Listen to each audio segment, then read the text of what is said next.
మా మా మా మతాన్ని మేము మా ధర్మాన్ని మా మతాన్ని మేము కాపాడుకోవాలి. మరి లేకపోతే మీ పాలు పడేస్తావా? ఇప్పటికే చాలా మంది అమాయకులు బలైపోతున్నారు మీ మాయ మాటలు విని.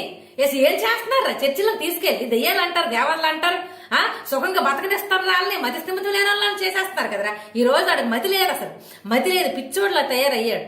వాడికి ఎప్పుడు మీకు వీడియో కూడా వాడికి తెలియకుండా నేను వీడియో తీసి చూపిస్తాను వాడి మాటలు. అవి ఎంత సరదాగా అందరితో ప్రతి పండల్లోకి, వినాయక చవితికి అన్నిటికి పండల్లోకి వచ్చి అందరితో పాటు సెలబ్రేట్ చేసుకునేవాడు.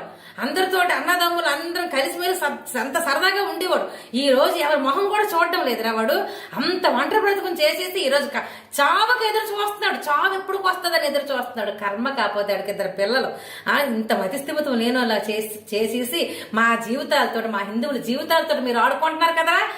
మా హిందువులు మేము కాపాడుకోవాలరా. మా అమాయక జనాలు పాపం వాళ్ళకి ఏం తెలియదు. మేము కోపంలో అంటాం, ఎందుకు వెళ్ళిపోతున్నారని తిడతాం. వాళ్ళ అమాయకులు పాపం.